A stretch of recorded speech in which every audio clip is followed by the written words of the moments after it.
Hello friends, வணக்கம். எல்லோரும் எப்படி இருக்கீங்க? நாங்கள் ரொம்ப நல்லா இருக்கோம். இன்றைக்கி ரொம்ப அழகான வீடியோ பார்க்க போகிறீங்க. ஸ்கிப் பண்ண முன்னாடியும் பாருங்கள். நிறைய விஷயங்கள் உங்களோட ஷேர் பண்ண போகிறேன். ஸோ இப்போ பார்த்தீங்கன்னா நைட் டைம் வந்து ஒரு 8:30 இருக்கும். விவானுக்கு டின்னர் கொடுத்துட்டேன். இவனுக்கு எப்போவுமே பார்த்தீங்கன்னா என்னோடய முடியில் விளையாடுறது தான் ரொம்ப பிடிக்கும். பொதுவாக சொல்லுவாங்க குழந்தைங்களுக்கு வந்து அம்மாவோட முடி வந்து ரொம்ப பிடிக்கும். ஸோ அதில் நிறைய விளையாடுவாங்க. கொஞ்சம் பெரிய பசங்க வளர்ந்துட்டாங்கன்னா அந்த ஜடை பின்னுறது, இல்லைன்னா இந்த மாதிரி குட்டி குழந்தைங்களா இருக்காங்கன்னா முடியை வந்து முன்னாடி வந்து இழுத்து போட்டு ஒரே ரகலை பண்ணுறேன்னு சொல்லி நிறைய சேட்டை பண்ணிகிட்டு இருப்பாங்க. விவான் குட்டியும் அப்படி தான் ரொம்ப வாழாயிட்டான் இப்போது. ஸோ இவனை ஹேண்டில் பண்ணது பெரிய டாஸ்க்காக இருக்குது நம்மளுக்கு. விவான் நிறைய பார்த்திங்கன்னா ஸ்வீட் சாப்பிட்றான், சாக்லேட் சாப்பிட்றான். அவனுக்கு காலையில் நைட் 2 வேளையுமே வந்து ப்ரஷ் பண்ணிகிட்ருக்கேன். நான் ரெகுலராக யூஸ் பண்ணுறது பார்த்தீங்கன்னா இவனுக்கு வந்து லவ்லாப்போட நேச்சுரல்ஸ் அந்த டூத் பேஸ்ட் தான். இந்த 100% பார்த்திங்கன்னா நம்மளுக்கு நேச்சுரலான ஒரு பேபி டூத் பேஸ்ட். நான் வந்து பார்த்திங்கன்னா பபல் ஃப்ரூட் ஃப்ளேவர் யூஸ் பண்ணிகிட்ருக்கேன். இது வந்து SLS and fluoride free kids toothpaste. And அது மட்டும் இல்லாமல் இந்த பிளேகெலாம் இருக்கும் இல்லையா, அதெல்லாம் ரிமூவ் பண்ணி பாக்டீரியா ப்ரிவென்ட் பண்ணி நல்லா வந்து ஒயிட்டான டீத்துக்கும் அதே மாதிரி நியூட்ரலாக வந்து pH பேலன்ஸ் பண்ணுறதுக்கும் யூஸ்ஃபுல்லாக இருக்குங்க. ஸோ உங்களுக்கும் இந்த ப்ராடக்ட் வாங்கணும் அப்படின்னா இதோட பையிங் லிங்க்ஸ் டிஸ்கிரிப்ஷன் பாக்ஸில் கொடுத்துருக்கேன். இந்த பேஸ்ட் அமேசான்லேயும் இருக்குது, லவ்லாப் வெப்சைட்டில் இருக்குது. அந்த மறக்காம லிங்க்ஸ் செக் பண்ணி பாருங்கள். ஸோ இது பார்த்திங்கன்னா நெக்ஸ்ட் டே ஈவினிங் டைம் கரெக்டாக ஒரு 4:30 இருக்குங்க. ஏன்னா இப்போ தான் வந்து நான் கொஞ்சம் மளிகை சாமான்லாம் வந்து ஜெப்டோவில் ஆர்டர் பண்ணிட்டு வந்தேன். விவான் தூங்கிட்டு இருக்கா, கடைக்கு போக முடியல. ஸோ அதனால ஆர்டர் பண்ணிட்டு வந்து உட்காந்து ஸ்நேகிதி புக் படிச்சுட்ருக்கேன். எனக்கு வந்து +2 படிக்கிற வரையிலுமே தமிழ் படிக்க வராதுங்க. என்னோடய செகண்ட் லாங்குவேஜ் பார்த்திங்கன்னா தெலுங்கு தான். பட் எனக்கு இந்த புக்ஸ்லாம் ரொம்ப பிடிக்கும். ஸ்நேகிதி, விகடன், அப்புறம் பார்த்திங்கன்னா குங்குமம், இந்த புக்கெலாம் ரொம்ப பிடிக்கும், படிக்கணும்னு ஆசை. இதுக்காகவே தமிழ் கற்றுக்கிட்டேன். என் ஃப்ரெண்ட் கிட்ட வந்து தமிழ் கற்றுக்கிட்டு நான் இப்போ இந்த புக்கு படிக்கிற அளவுக்கு தமிழ் நான் தெரிஞ்சுக்கிட்டேன்னா பாருங்களேன். என்னோடய ஸ்கூல் ஃப்ரெண்ட்ஸ்லாம் என்கிட்ட சொல்லுவாங்க, இன்னும் பார்த்தா தெலுங்கு மாதிரியே தெரியல, அவ்வளோ தமிழ் நல்லா பேசுகிறேன் அப்படின்வாங்க. ஸோ நல்லா தமிழ் எங்கே படித்தவங்க கூட இப்போ ஆந்திராவில் போய் செட்டில் ஆனவங்க அவங்களோட ஸ்லாங் மாறிடுச்சு. இப்போது உன்னோட ஸ்லாங் அப்படியே ரொம்ப நல்லாயிருக்கு அப்படின்றாங்க. எல்லாமே கடவுள் கொடுக்குறது தானே, நம்ம என்ன சொல்லுங்கள். ஸோ இந்த புக்ஸ்க்காகவே நான் தமிழ் கற்றுக்கிட்டு நான் படித்து இப்போவும் பார்த்திங்கன்னா அந்த ஃபுல் புக் படிச்சிருவேன். அந்தளவுக்கு கற்றுக்கிட்டேன். எனக்கு அவ்வளோ பிடிக்கும். என்னைக்காவது ஒரு நாள் நம்ம வந்து இந்த ஸ்நேகித புக்கில் நம்மளை பற்றி ஆர்டிக்கல் போட மாட்டாங்களா அப்படின்னு நினைப்பேன். இதுவரையிலுமே பார்த்திங்கன்னா அது நிறைவேறலை. பார்க்கலாம், கடவுள் அனுகிரகம் இருந்ததுன்னா என்றைக்காவது ஒரு நல்ல விஷயமா பண்ணுவோம்ல, அப்போ கண்டிப்பாக நம்மளை பற்றியும் ஆர்டிக்கல் வரும். ஸோ இந்த மாதிரி நீங்கள் ஏதாவது சின்னதாக வந்து இந்த பரிசு வாங்குறதோ இல்லை வந்து கோல போட்டியில் வந்து வின் பண்ணதோ இந்த மாதிரி ஏதாவது உங்கள் பேர் வந்து புக்கில் பப்ளிஷ் ஆகிருக்கா மறக்காமல் கமெண்ட் பண்ணுங்கள். ஸோ நம்ம ஒரு விஷயம் முயற்சி பண்ணோன்னா கண்டிப்பாக அது நடக்குங்க. அண்ட் இப்போ பார்த்திங்கன்னா ஜெப்டோவில் ஆர்டர் பண்ணதெல்லாம் வந்துருச்சு. இந்த பட்டர் பாக்ஸ் வந்து ஆர்டர் பண்ணியிருந்தேன். நம்ம நிறைய இப்போ பார்த்திங்கன்னா குக்கீஸ் பண்ணுறோம் இல்லையா, அதுக்காக கண்டிப்பாக ஒரு பாக்ஸ் வந்து பார்த்தா ரொம்ப சீப்பாக எனக்கு வந்து ஜெப்டோவில் போட்டிருந்தாங்க. அதே மாதிரி கோவா வாங்கியிருக்கேன், வந்து கேரட் அல்வா பண்ண போகிறேன். அண்ட் அதே மாதிரி பாப்கார்ன் விவான் குட்டிக்கு ரொம்ப ரொம்ப பிடிக்கும். ஸோ அதெல்லாம் பண்ணணும். நான் வந்து கிட்டத்தட்ட ஒரு 1/2 kg கேரட் வாங்கியிருக்கேன். அது இல்லாமல் வீட்டில் கொஞ்சம் கேரட் இருக்குது. ஸோ எல்லாம் கலந்து கொஞ்சம் நிறைய குவான்டிட்டி பண்ணலாம். எனக்கு கேரட் அல்வா ரேவந்துக்கு ரொம்ப ரொம்ப பிடிக்கும். ஒரே நாள் காலி பண்ணுறான். ஸோ அந்தளவுக்கு ரொம்ப பிடிக்கும். அதுக்காக இப்போ பார்த்திங்கன்னா நம்ம நிறைய துருவணும். ஸோ கையில் துருவணும்னா கை ரொம்ப வலிக்குன்றதுனால நான் இன்றைக்கி இந்த அகரோவில் Marvel electric grater and slicer machine use பண்ணுறேன். 250 வாட்ஸில் ப்ரொஃபஷ்னலாக நம்மளுக்கு வந்து சீஸ் வந்து கிரேட் பண்ணுறதுக்கு, அதே மாதிரி பார்த்திங்கன்னா கேரட்லாம் கிரேட் பண்ணுறதுக்கு ரொம்ப யூஸ்ஃபுல்லாக இருக்கும். இந்த ஆட்டோமேட்டிக் எலக்ட்ரிக் கிரேட்டர் யூஸ் பண்ணி இந்த ஃப்ரூட்ஸ், சீஸ், வெஜிடபிள்ஸ் எல்லாமே வந்து கிரியேட் பண்ணிக்கலாம். இல்லை மொத்தம் 5 அட்டாச்மெண்ட்ஸ் கொடுத்துருக்காங்க. ஒன்றுமே பார்த்திங்கன்னா உங்களுக்கு ரொம்ப அழகாக வேலை செய்யுதுங்க. இப்போ வந்து குக்கும்பர் ஸ்லைஸ் பண்ணுறதுக்கும், இல்லை வாழைக்காய் பஜ்ஜி போகிறீங்கன்னா அதுக்கு வந்து நீங்கள் நறுக்கிறதுக்கும், அதே மாதிரி பார்த்து கேரட் ஸ்லைஸ் பண்ணுறதுக்கும், கேரட் துருவுறதுக்கும் யூஸ் ஆகிற மாதிரி நிறைய அட்டாச்மெண்ட்ஸ் கொடுத்துருக்காங்க. ஸோ இப்போ வாங்க நம்ம வந்து எப்படி வந்து அட்டாச் பண்ணுறதுன்னு பார்க்கலாம். ஸோ 2 ஃபஸ்ட்டு கிரேட்டர்ஸ் யூஸ் பண்ண போகிறேன். அதாவது க்ரீன் கலர் வந்து நம்ம அந்த பிளேட்ஸ் போட்டோம் அப்படின்னா ரொம்ப ஃபைனாக நம்மளுக்கு வந்து துருவி கொடுத்துரும். இப்போ நட்ஸ் எல்லாம் நீங்கள் துருவுறீங்கன்னா இது ரொம்ப யூஸ்ஃபுல்லாக இருக்கும். அண்ட் அதே மாதிரி இப்போ கேரட்டை ரொம்ப ரொம்ப ஃபைனாக துருவணுன்னா இது ரொம்ப யூஸ்ஃபுல்லாக இருக்கும். அதுக்கு முன்னாடி கேரட்டை அதில் வந்து தோல் எடுத்துகிட்டு நம்ம வாஷ் பண்ணி வச்சுக்கலாம். ஸோ கேரட் அல்வா செஞ்சுருக்கீங்க அப்படின்னா மைபி இந்த ரெசிபி உங்களுக்கு தெரிஞ்சிருக்கும். இல்லை ட்ரை பண்ண போகிறீங்கன்னா ரெசிபி பார்த்துக்கோங்க. ரொம்ப சிம்பிளாக தான் இருக்கும், ஆனால் ரொம்ப ரொம்ப டேஸ்ட்டாக இருக்கும். ஸோ கேரட்டை ஃபஸ்ட்டு வந்து தோலெல்லாம் பீல் பண்ணி நல்லா வாஷ் பண்ணி எடுத்துக்கலாம். நாளைக்கு பார்த்திங்கன்னா February 14 வேலண்டைன்ஸ் டே. உங்கள் வீட்டில் என்ன ஸ்பெஷல்? எங்கள் வீட்டில் பார்த்திங்கன்னா எப்பவும் போல தான். பட் அந்த ஒரு சின்னதாக ஒரு அந்த கேட்பரி சாக்லேட் கொடுக்குறது, இல்லை ரோஸ் கொடுக்குறது, இதெல்லாம் கண்டிப்பாக இருக்கும். அது வந்து நம்ம எக்ஸ்பெக்ட் பண்ணவே வேண்டாம், கண்டிப்பாக இருக்கும் அப்படின்னு எனக்கு தெரியும். அதையும் தாண்டி ஒரு விஷயம், இந்த February மாதம்னு பார்த்திங்கன்னா எங்கள் அப்பா இறந்து போன ஒரு மாதம். ஸோ அதனால் எனக்கு இந்த மாதம் வந்தாலே அவ்வளோவா வந்து கொண்டாடணும் அப்படின்ற எண்ணமே இருக்காது. இன்னொரு விஷயம் என்ன அப்படின்னா, என்னோடய ஒரு 50 பவுன் நகையை வந்து நான் ஃபுல்லாக சேல் பண்ணதே இந்த மாதத்தில் தான். அது என்ன அவ்வளோ கணக்காக வச்சுருக்கீங்க அப்படின்னு கேட்கலாம். அதுக்கு நான் பதில் சொல்கிறேன். ஸோ இப்போ பாருங்கள், இந்த கிரேட்டர் போட்டு நம்ம துருவினாலும் நல்லா ஃபைனாக துருவிடுச்சு. இப்போ நான் இந்த ரெட் கலராக இருக்குல்ல, இந்த ஒரு பிளேட்ஸ் போட்டு துருவுறேன் பாருங்கள். நல்லா நம்மளுக்கு நம்ம கையில் துருவோம்லேயே அந்த மாதிரி அழகாக வந்துடும். ஸோ நான் இப்போ இந்த பிளேட்ஸ் யூஸ் பண்ணி பண்ணுறேன். ஸோ உங்களுக்கு இந்த ப்ராடக்ட் வாங்கணும் அப்படின்னா இதோட பேங்கிங்ஸ் டிஸ்கிரிப்ஷன் பாக்ஸில் இருக்குது. கண்டிப்பாக பெண்களுக்கு காலையில் பறக்க சமைக்கிறவங்களுக்கு தேங்காய் சாதம் தேங்காய் சட்னி துருவி தான் வேணும் அப்படின்றதுக்கு ரொம்ப யூஸ்ஃபுல்லாக இருக்கும். அதே மாதிரி நீங்கள் இதில் வந்து கோகோனட் கூட கிரியேட் பண்ணிக்கலாம். ட்ரை பண்ணி பாருங்கள். நான் வேணால் நெக்ஸ்ட் வாட்டி உங்களுக்கு கோகோனட் வந்து இதில் எப்படி வருதுன்னு சொல்லி துருவி காட்டுறேன். ஸோ இப்போ சொல்கிறேன் 50 பவுன் விற்றிங்களாக்கா என்ன கதை நீங்கள் கேட்பீங்களே, அதுக்கு நான் பதில் சொல்கிறேன். பொதுவாக பெண்களுக்கு நம்மளுக்கு வந்து நகைகள் கண்டிப்பாக ரொம்ப பிடிக்கும். நம்ம அதை வந்து ஒரு என்ன சொல்கிறது சேவிங் பர்பஸாகவும் வாங்குவாங்க, நம்ம அலங்காரத்துக்கு வச்சுக்கலாம். ஸோ கண்டிப்பாக பெண்களுக்கு ஆபரணங்கள்னால ரொம்ப பிடிக்கும். அதுவும் தங்கம்னா கண்டிப்பாக யாரும் இருக்கிறவங்க கிடையாது இல்லையா மோஸ்ட்லி. பட் அதே மாதிரி தான் நான் எங்கள் அப்பா எனக்கு கல்யாணத்து போட்ட அந்த நகை, அப்புறம் கொஞ்சம் வேலைக்கு போயிட்டு வாங்கின நகை பார்த்திங்கன்னா 50 பவுன் வச்சுருந்தேன். நான் சொல்கிறது வந்து கிட்டத்தட்ட ஒரு 12 வருஷத்துக்கு முன்னாடி இந்த கதை. ரேவந்த் வந்து கரெக்டாக ஒரு வருஷம் ஒரு அவனுக்கு வயசு அப்போது. ஸோ அந்த மாதிரி டைமில் தான் வீடு வாங்கலாம் அப்படின்னு சொல்லிட்டு முடிவு பண்ணோம். அப்பார்ட்மெண்ட்ஸ் எங்களுக்கு பார்த்திங்கன்னா பெருசாக பேக் சப்போர்ட்டில் ஒன்றும் கிடையாது. அதனால் பார்த்திங்கன்னா என்ன பண்ணலான்னு யோசிச்சப்போ சரி ஓகே வீட்டுக்கு படிப்புக்குன்றப்போ அதை கல்யாணத்துக்குன்றப்போ கண்ணை மூடிட்டு நகையை வந்து விற்றுடலாம், ஒன்றும் பிரச்சனை இல்லை அப்படின்னு சொல்லி நாங்கள் அதை டிசிஷன் எடுத்தோம். ஸோ அந்த நகையெல்லாம் விற்றுட்டு தான் நான் வந்து என்னோடய ஃப்ளாட்டு வாங்கினேன். அதுக்கு மேலே வந்து லோன் போட்டோம். ஸோ ஒரு மிடில் கிளாஸாக இருக்கக்கூடிய இப்போ நம்மள மாதிரி மக்களுக்கு வந்து பார்த்திங்கன்னா வீடுன்றது வந்து பெரிய கனவு இல்லையா. நம்ம கடனை உடனே வாங்கிடணும் அப்படின்னு நினைப்போம். பட் அது எவ்வளோ பெரிய தப்புன்னு நாங்கள் லேட்டரோட ரொம்ப ரியலைஸ் பண்ணோம். அதுவும் வந்து அப்பார்ட்மெண்ட்டில் நம்ம இன்வெஸ்ட் பண்ணது ரொம்ப பெரிய தப்பு அப்படின்ட்டு ரொம்ப கஷ்டப்பட்டோம். ஸோ விற்ற நகையும் போயிடுச்சு. ஸோ நான் அதுக்கப்புறம் நான் அந்த நகையை என்னால் வந்து அதை அடமானம் வச்ச மூக்க முடியாது, நம்ம விற்றுறோம் அதை. ஸோ அந்த நகையும் போயிடுச்சு. பட் பார்த்திங்கன்னா அந்த வீட்லேயும் நான் வந்து இல்லை. இப்போ அந்த வீடியோ நாங்கள் சேல் பண்ணிட்டோம். அதுக்கு ஏன் அப்படின்னா அந்த அப்பார்ட்மெண்ட்டுக்கு ஒரு சில வருஷங்களுக்கு அப்புறம் பார்த்திங்கன்னா வேல்யூவேஷன் கம்மியாயிடும்.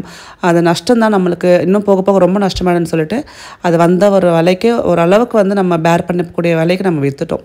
நான் ஏன் சொல்கிறேன் இந்த விஷயத்தை அப்படின்னா, நீங்கள் அப்பார்ட்மெண்ட் வாங்கணும் அப்படின்னு முடிவில் இருக்கீங்க அப்படின்னா கொஞ்சம் 1க்கு 4 தடவை யோசிங்க.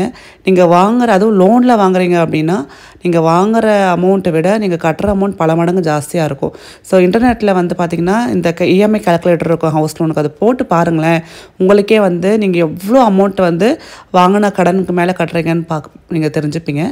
ஸோ பாப்கார்ன் வந்து நம்ம ரெடி பண்ணி இந்த பாக்ஸில் போட்டு வச்சிட்டோம் அப்படின்னா விவான் குட்டிக்கு கொஞ்சம் கொஞ்சமாக கப்பில் போட்டு கொடுத்துருவேன். ஸோ ஸ்டோர் பாட் பாப்கார்ன், அதாவது ரெடிமேடாக பாப்கார்னை விட இந்த மாதிரி நம்ம வீட்டில் பொரிச்சு கொடுக்குறது வந்து ஓரளவுக்கு நல்லா ஹெல்த்தியாக இருக்கும் இல்லையா. ஸோ அதனால தான் நான் இதை மோஸ்ட் ப்ரிஃபர் பண்ணுறேன். ஸோ அழகாக வந்து பார்த்திங்கன்னா பாக்ஸில் போட்டு வச்சிட்டோம் அப்படின்னா அவன் எப்போல்லாம் வந்து எம்எம் அப்படின்றானோ அப்போல்லாம் கப்பில் போட்டு கொடுக்கலாம். அவனுக்கு ரொம்ப பிடிக்கும் அது. ஸோ இப்போ கேரட்டாவில் பண்ண ஆரம்பிச்சிடலாம். நான் பார்த்திங்கன்னா சின்ன குக்கர் வச்சுருக்கேன் இல்லையா, அதில் வந்து நெய் ஊற்றிட்டு நம்ம துருவி வச்சுக்கிற கேரட்லாம் போட்டு பால் ஊற்றி நல்லா வந்து இதை ஒரு 2 விசிலுக்கு வந்து நல்லா வந்து குக் பண்ணிக்கலாம்.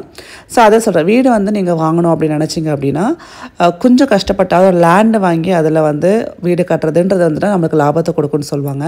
அது கண்டிப்பாக இந்த காலத்தில் இருக்க விலைவாசிக்கு லேண்டு வாங்குறது ரொம்ப கஷ்டம்தான். இப்போ நீங்கள் வந்து சென்னையில் ஒர்க் பண்ணுறீங்கன்னா லேண்டு சென்னையில் வாங்குறதுன்றது பல கோடி வைக்கணும். பட் அது கண்டிப்பாக ப்ராக்டிக்கலாக டிஃபிகல்ட்டான விஷயம் தான். பட் நான் எக்ஸ்பீரியன்ஸ் பண்ணது ஆஸ் ஒரு சப்ஸ்கிரைபர்ஸ்க்கு வந்து ஒரு என்ன சொல்கிறது ஒரு ஃபீட்பேக் மாதிரி நான் கொடுக்குறேன்.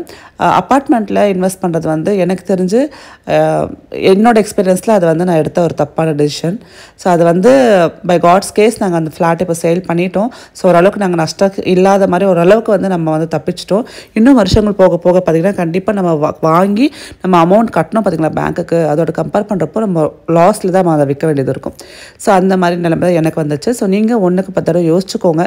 ஸோ அந்த பில்டிங்க்கு வந்து எப்படி வந்து ரீவேல்யூவேஷன் இருக்கும், நீங்கள் வந்து நாளைக்கு அதை சேல் பண்ணணும்னு முடிவு பண்ணிங்கன்னா எப்படி அதுக்கான வேல்யூவேஷன் போடுவாங்க, எப்படி வந்து உங்களுக்கு அதில் வந்து இன்க்ரிமெண்ட் அதுக்கு ஆகுமா ஆகாதா, அப்ரிசியேஷன் இருக்கா இல்லை டெப்ரிசியேஷன் இருக்கான்னு பார்த்துக்கோங்க. ஸோ இங்கே நான் குக் பண்ணுறதுக்குள்ளே விவான் குட்டி வந்து ஒரே அமக்கலம் பண்ணிகிட்டே இருப்பான், என்னை சமைக்கவே விட மாட்டான். நான் மோஸ்ட்லி குக்கிங் ஆட் பண்ணாத காரணம் பார்த்திங்கன்னா இவரை வச்சுட்டு என்னால் ஷூட் பண்ணவே முடியாது. அம்மான்னு கத்திக்கிட்டே இருப்பான். நான் வாய்ஸர் கொடுக்குறதால அது எல்லாத்தையும் நான் வந்து மியூட் பண்ணிவிட்டு உங்கள்கிட்ட பேசிகிட்ருக்கேன். ஸோ இப்போ பார்த்திங்கன்னா கடாயில் வந்து நெய் சேர்த்துட்டு நம்ம வந்து வேக வச்சு எடுத்துக்கிற அந்த கேரட் அந்த மில்க் அந்த மிக்சர் சேர்த்துக்கலாம். இது கொஞ்சம் மில்க் நிறைய இருக்க மாதிரி இருக்கும், பட் நல்லா சுண்டிடும் உங்களுக்கு. இதில் நம்ம எடுத்து வச்சுக்கிற கோவா, இது வந்து அன்ஸ்வீட்டன்ட் கோவா, ஸ்வீட்டாக இருக்காது. ஸோ இதை சேர்த்துட்டு இப்போ நல்லா வந்து நம்ம ஒரு 10 நிமிஷத்துக்கு ஒரு ஹை ஃப்ளேமில் வச்சு இந்த பால்கோவாவும் இந்த கேரட்டும் வந்து கலக்கிற மாதிரி நம்ம வந்து நல்லா மிக்ஸ் பண்ணிக்கணும். நீங்கள் வந்து ஒரு 10 நிமிஷம் ஹையில் வச்சாலே பாலெல்லாம் சுண்டி நல்லா சுருண்டு வந்துடும். செம்ம டேஸ்ட்டாக இருக்கும். இப்போ வந்து ஏலக்காய் தூள் சேர்த்துக்கலாம். வீட்டில் ஏலக்காய் இருந்தால் பொடி பண்ணி சேர்த்துக்கோ, என்கிட்ட ரெடிமேட் பொடி இருக்குது, அதை சேர்த்துக்கிறேன். அதே மாதிரி ஒரு பிஞ்ச் வந்து சாஃப்ரான் குங்குமப்பூ சேர்த்துக்கலாம். இது நல்ல ஒரு அரோமா கொடுக்குங்க. ஸோ அந்த ஸ்மெல்லே அவங்க பார்த்திங்கன்னா அவ்வளோ நல்லா அப்படேட்டாக இருக்கும். ஸோ அதனால் சாஃப்ரான் சேர்த்துட்டு நல்லா ஹை ஃப்ளேமில் வச்சிட்டோம் அப்படின்னா அந்த பாலெல்லாம் சுண்டிடும். ஸோ நம்மளுக்கு அல்வா பதத்துக்கு வந்துடும். ஸோ இதுதான் வந்து சூப்பரான ஒரு ரெசிபி நான் ஃபாலோ பண்ணுறது. ரொம்ப ரொம்ப டேஸ்ட்டாக இருக்கும். ரொம்ப ஸ்பெஷலான டேஸில் இப்போ நாளைக்கு வந்து வேலண்டைன் டே வரப்போகுது இல்லையா? ஸோ அப்போது அந்த மாதிரியில் வெட்டிங் டே கூட நம்ம இது பண்ணிக்கலாம். ஸோ இந்த மாதிரி நல்லா வந்து உருகினதுக்கப்புறம் ஆறின பிற்பாடு நான் வந்து ஒரு கண்டெய்னரில் போட்டு ஃப்ரிட்ஜில் வச்சுருவேன். கொஞ்சம் கொஞ்சமாக கப்பில் போட்டு ஒரு 3 நாளைக்கு 4 நாளைக்கு வச்சு சாப்பிட்லாம். பட் இது வந்து எனக்கு தெரிஞ்ச ரேவந்த் ஒரே நாள் காலி பண்ணுறான். ஸோ அவ்வளோ பிடிக்கும் அவங்களுக்கு. ஸோ உங்களுக்கு இந்த ரெசிபி பிடிச்சிருக்குன்னு மறக்காமல் ட்ரை பண்ணி பாருங்கள். உங்கள் வீட்டில் எல்லாருக்கும் ரொம்ப பிடிக்கும். ஸ்பெஷல் அக்கேஷனுக்கு செஞ்சுட்டு எப்படி இருக்குன்னு மறக்காமல் என் கூட ஃபீட்பேக் வந்து நீங்கள் பகிர்ந்துக்குங்க. இன்னொரு ஸ்ட்ராங்கான விஷயம் நான் கற்றுக்கிட்டது என்னன்னு பார்த்தீங்க அப்படின்னா, சொந்த வீடோ வாடகை வீடோ நிம்மதியாக இருக்கோமா அப்படின்றது ரொம்ப முக்கியம். சொந்த வீடை வாங்கிட்டு நிம்மதி இல்லாமல் தூங்குறதுக்கு பதிலாக வாடகை வீட்டிலேயே நிம்மதியாக இருந்தோம் அப்படின்னா அதுவே நம்மளுக்கு ஒரு பெரிய செல்வம் தான். அதை நான் கற்றுக்கிட்ட ஒரு விஷயம். வீடுன்றது எல்லாரோட பெரிய கனவு தான். அது இல்லைன்னு யாரும் சொல்லவே மாட்டாங்க. பட் இருந்தாலும் நிம்மதியை தொலைச்சிட்டு ஒரு பொருள் ஒரு சொத்து வாங்கணுமா அப்படின்னு யோசிச்சு பார்த்தோம் அப்படின்னா நிம்மதி தான் முக்கியம் அப்படின்னு நினைக்கிறவங்க கண்டிப்பாக வந்து பார்த்திங்கன்னா இந்த ட்ராப், அதுவும் இஎம்ஐ ஹவுஸ் இஎம்ஐ ட்ராப் அப்படின்னு ஒன்று இருக்குது பார்த்தீங்களா, அதில் மாட்டவே மாட்டாங்க. தயவு செஞ்சு 1க்கு 4 தடவை யோசிங்க. யோசிச்சுட்டு முடிவு பண்ணுங்கள். நம்மளோட இந்த ஆசைகளால் வாழ்க்கை ஃபுல்லாக நம்ம வந்து கஷ்டப்படணுமா அப்படின்னு பாருங்கள். ஸோ இல்லைன்னா ரொம்ப ஸ்மார்ட்டாக எப்படி ஒர்க் பண்ணி எப்படி வாங்க முடியுன்றதுக்கான சில ஐடியாஸை வந்து நீங்கள் கெயின் பண்ணிக்கோங்க. ஸோ நைட்டுக்கு டின்னர் பார்த்திங்கன்னா ஆலு பூரி பண்ண போகிறேங்க. அதுக்கு தான் வந்து பார்த்திங்கன்னா 1 கப் ரவை வந்து சுடு தண்ணியில் ஊற போட்டு வச்சுருக்கேன். அப்புறம் வந்து 2 உருளைக்கிழங்கு நல்லா மேஷ் பண்ணி இப்போ இதோட சேர்த்துக்கலாம். இதில் வந்து சில மசாலா சேர்க்கணும். நீங்கள் வந்து இந்த ஆலு பூரியை வந்து பூரியாகவும் முட்டுக்கலாம், இல்லைன்னா சப்பாத்தியாகவும் பண்ணிக்கலாம். கொஞ்சோண்டு வந்து வெறும் மிளகாத்தூள், அப்புறம் பார்த்திங்கன்னா ஜீரகத்தூள், மஞ்சத்தூள், அப்புறம் பார்த்திங்கன்னா சீரகம், அப்புறம் கஸ்தூரி மேத்தி, அது இந்த காஞ்ச வெந்தயக்கீரை. ஸோ இது எல்லாத்தையும் சேர்த்துட்டு 1 கப் கோதுமை மாவை சேர்த்துட்டு எண்ணெய், நம்ம குக்கிங் ஆயில் இருக்கும் இல்லையா, ரிஃபைண்ட் ஆயில், அதை சேர்த்துட்டு தண்ணியே ஊற்ற வேண்டாம், இப்படியே நீங்கள் மாவை வந்து பிசைச்சிக்கலாம். நல்ல சூப்பரான பதத்தில் வந்துடும். அதுக்கப்புறம் நீங்கள் வந்து உருட்டி சப்பாத்தியாகவும் தரட்டி போட்டுக்கலாம், இல்லைன்னா பூரியாகவும் சுட்டி எடுத்துக்கலாம். ஸோ உங்களோட இஷ்டம் தான். பட் இது வந்து நீங்கள் ஆலு பரோட்டா பண்ணுறப்போ நிறைய பேருக்கு வந்து ஃபில்லிங் சரியாக வராமல் போய்டும்ல, அப்போ இந்த மாதிரி ட்ரை பண்ணி பாருங்கள். உங்களுக்கு வந்து ஆலு பரோட்டா சாப்பிட்ட மாதிரியே ஃபீல் இருக்கும். ரொம்ப டேஸ்ட்டாக டிஃப்ரெண்ட்டாக இருக்கும். ஸோ கிட்ஸுக்கு வந்து ஒரே உப்புமா இட்லி தோசைனா செம்ம போர் அடிக்குதுன்னு சொல்லி சாப்பிட மாட்டேன்றாங்க. ரேவந்த் ரொம்ப படுத்துறான். ஸோ அதனால கொஞ்சம் கொஞ்சமாக டிஃப்ரெண்ட்டாக ஏதாவது பண்ணி கொடுத்தா தான் சாப்பிட்றான்றதுக்காக அவனுக்காக தான் மெயினாக பண்ணுறது எல்லாமே. இதுக்கு தொட்டுக்கு வந்து நம்ம பேசிக்காக பண்ணக்கூடிய தக்காளி தொக்கு தான். ஸோ 2 வெங்காயம், ஒரு 6 தக்காளி, நல்லா வந்து 6 தக்காளி வந்து மிக்சியில் பல்ஸ் பண்ணிவிட்டேன்.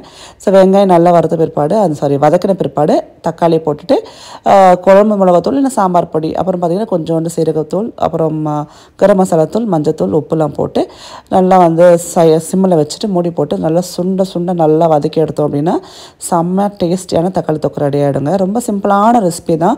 மறக்காமல் நீங்கள் வந்து இந்த ஆலு பூரியை ட்ரை பண்ணி பாருங்கள். வீட்டில் வந்து எல்லோரும் விரும்பி சாப்பிடுவாங்க. அவ்வளோ சாஃப்டாக இருக்கும்.